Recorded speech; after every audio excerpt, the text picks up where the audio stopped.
Friends, आप देख रहे हैं हमारा YouTube channel the analytic post और आज मैं हूं जितेंद्र कुमार। और आज हम चर्चा करेंगे पाकिस्तान में हुए कराची में अटैक के बारे में। जी हाँ साथियों, पाकिस्तान में 17 फरवरी के दिन, शुक्रवार के दिन, जुमे के दिन, वहां पे टीटीपी तहरीक तालिबान द्वारा पाकिस्तान तालिबान द्वारा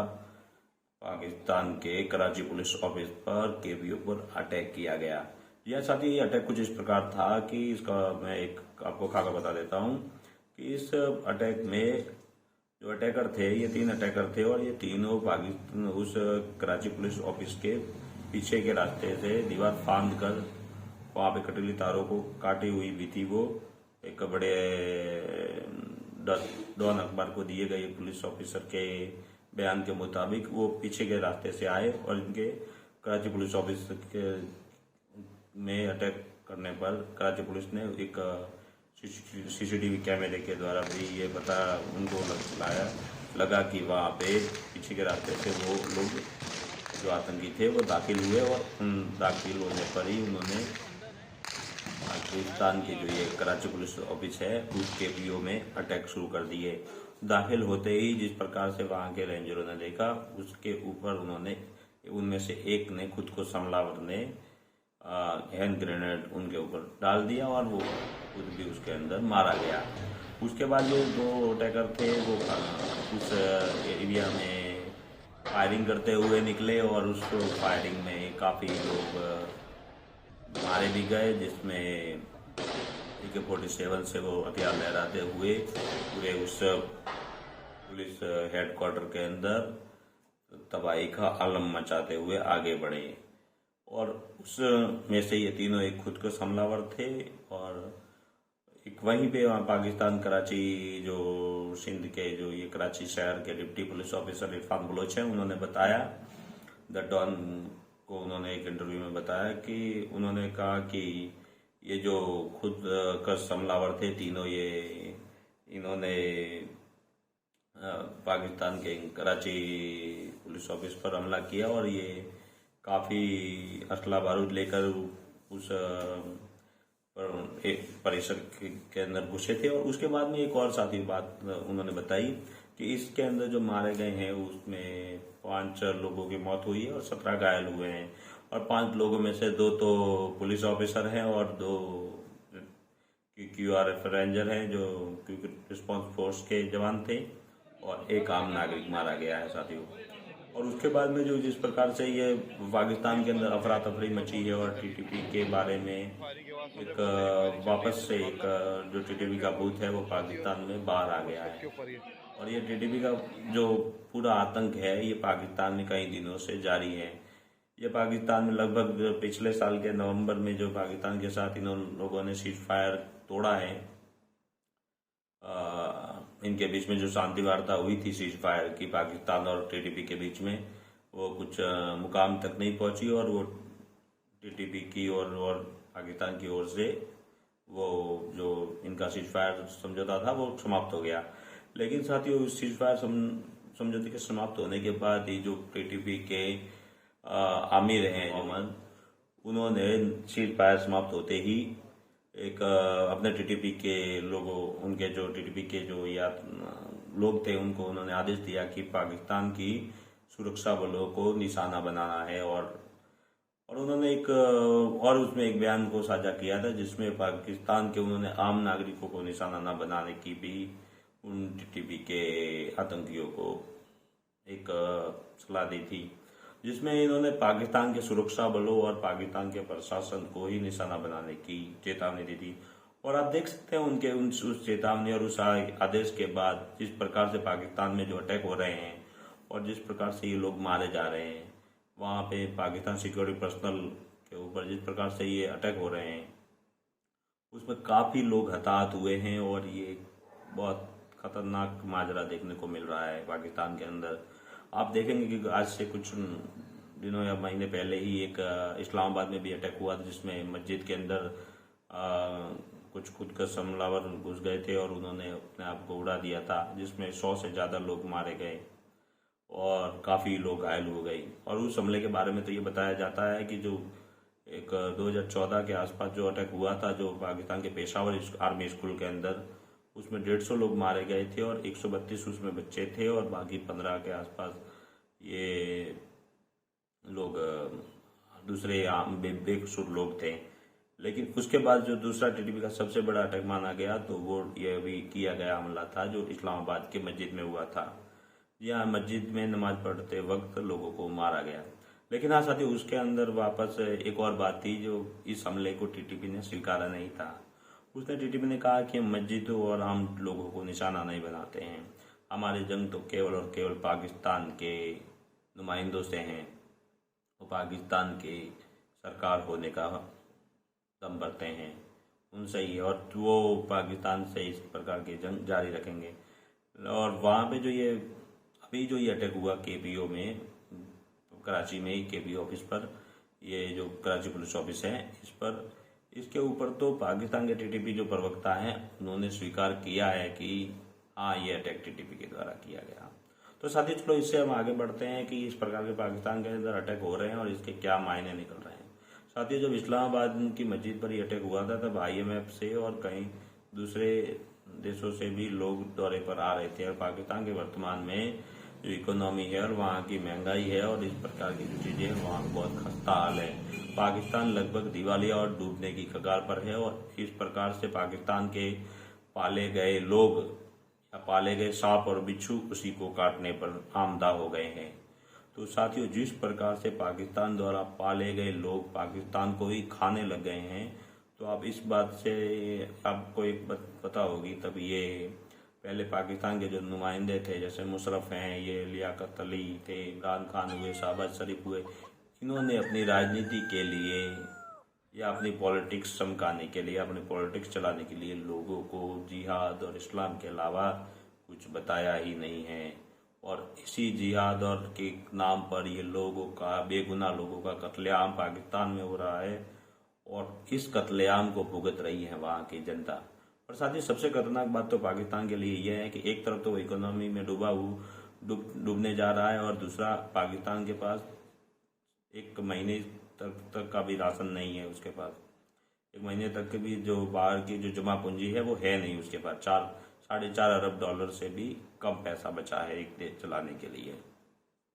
और वो आए दिन दूसरे देशों से पैसा मांगता रहता है। और दूसरे देश भी ये पाकिस्तान की इस प्रकार की जो स्थितियां है उसके हिसाब से कोई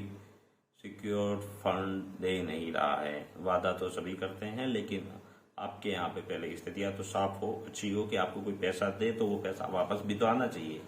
लेकिन आपका पैसा भी डूबने वाला, आप भी डूबने वाले हैं, तो वो पैसा कैसे आएगा? इसीलिए दूसरे देश भी देख रहे हैं। और IMF ने तो पहले से ही इस प्रकार की जो डील थी उसने पाकिस्तान को कहा कि अपने देश में कई प्रकार के अलग अलग जो दायरे हैं उसके ऊपर प्रतिबंध लगाइए, उसके ऊपर टैक्स बढ़ाइए, तभी वो IMF की जो शर्तें होगी उसको पाकिस्तान की गवर्नमेंट को मानना पड़ेगा। लेकिन पाकिस्तान की गवर्नमेंट वो मान नहीं रही है। दूसरी ओर साथियों ये बात है कि जो पाकिस्तान का ये दूसरा सबसे बड़ा मैटर है जिसमें ये आतंकवादी गुट हैं जो आए दिन ये जो बढ़ रहा है। देखिए आप खैबर पख्तूनख्वा के अंदर ये टीटीपी बहुत, आप सबसे बड़ी बात मानिए, सिंध में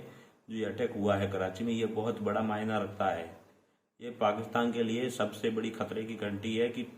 सिंध में तो वहाँ पे पश्तूनों का या फिर कहेंगे टीटीपी का इतना बड़ा तालमेल नहीं है वहाँ पे। लेकिन टीटीपी अब कराची में, दक्षिण पाकिस्तान में भी पहुंच गया है। तो इस बात से पाकिस्तान की सुरक्षा एजेंसी और पाकिस्तान के आर्मी के जो जनरल हैं आसिम मुनीर, उनके लिए तो माथे पर चिंता की लकीरें पैदा करेगी ही। और साथियों जो पाकिस्तान जो पहले खैबर पख्तूनख्वा और वहां पर ही था, ये अब सिंध में भी पहुंच गया है और सिंध में इस प्रकार का अटैक बहुत बड़े बात देखा गया है। इससे पहले आप देखेंगे तो बलूच एक्टिविस्ट सारी बलोच नाम की एक महिला थी, उसने कराची के अंदर एक खुद को हमला किया था। लेकिन ये बलोच उग्रवादी थे और ये बलोच कौम के लिए लड़ रहे थे,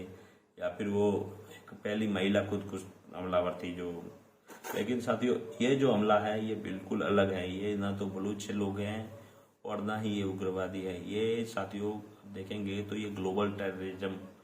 का माइंड रखने वाले लोग हैं जो अल कायदा और इससे समर्थित लोग हैं।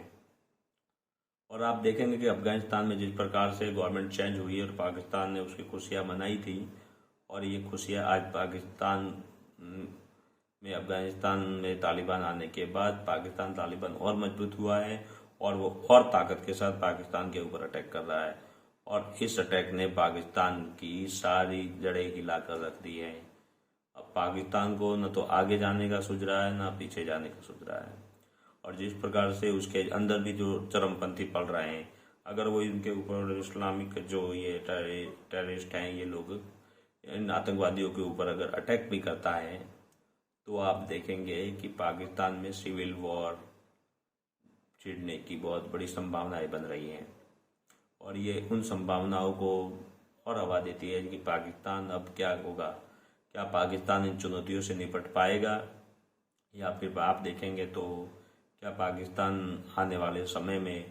जैसे ये जो अटैक हो रहे हैं, उनकी इकोनॉमी दिवालिया हो रही है, महंगाई बढ़ रही है, लोग मारे जा रहे हैं, लोगों के पास आटा नहीं है, और ऊपर से ये जो अटैक, ऊपर से ये हमले, आतंकवाद के बेगुनाह लोगों को निशाना बनाना, सुरक्षा बलों को निशाना बनाना। अब बात मानिए, पाकिस्तान के सुरक्षा बलों के अंदर भी ये सिक्योरिटी पर्सनलों में भी ये डर है कि क्या पता कौन हमलावर आए और अपने आप को उड़ा दे। आप कुछ दिन पहले ननकाना साहिब में के बारे में भी मैं बात करना चाहूंगा कि आप कुछ दिन पहले पाकिस्तान ने किस प्रकार से चरमपंथियों को पाला है, पाकिस्तान ने किस प्रकार से इन कट्टरपंथी जो इस्लामिक अतिवादी हैं, एक्सट्रीमिस्ट हैं, उन लोगों को किस प्रकार से अपने देश में पनाह दी है। इस पनाह के कारण आप देखेंगे कि आज से 1-2 साल पहले श्रीलंकाई नागरिक को इस निंदा के नाम पर मार दिया गया था, लेकिन अभी कुछ दिनों पहले ही ननकाना साहिब में एक मुस्लिम युवक को ही, जिसका नाम मोहम्मद वारिस था, उसको पुलिस स्टेशन से निकाल कर PLP जो तहरीक लब्बैक पार्टी है, उसके कार्यकर्ताओं ने, उसके झुंड ने, एक बहुत बड़ी मॉब आई और उस मॉब ने उसको पुलिस स्टेशन से बाहर निकाल कर, घसीट कर,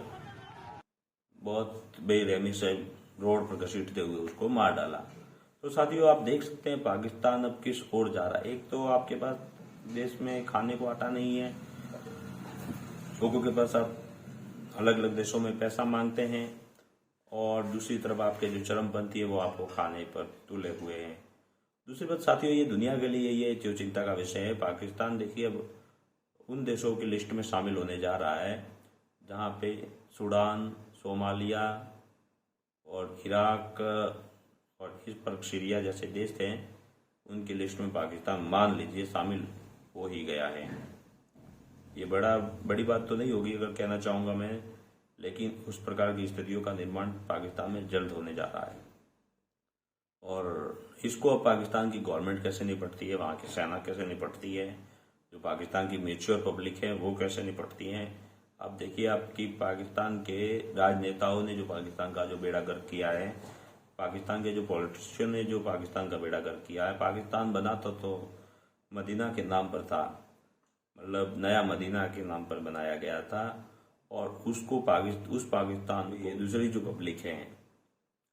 वो पाकिस्तान छोड़कर बाहर जा रही है। लेकिन जो पाकिस्तान के राजनेता हैं वो बाहर से कारें इंपोर्टेड कर रहे हैं, लग्जरी कार। एक तो आपके पब्लिक के पास खाना नहीं, आप बाहर से पैसा मंगा रहे हैं, और उन्हीं पैसों से आप अपने नेताओं के लिए, अपने अफसरों के लिए, आर्मी के जवान जो बड़े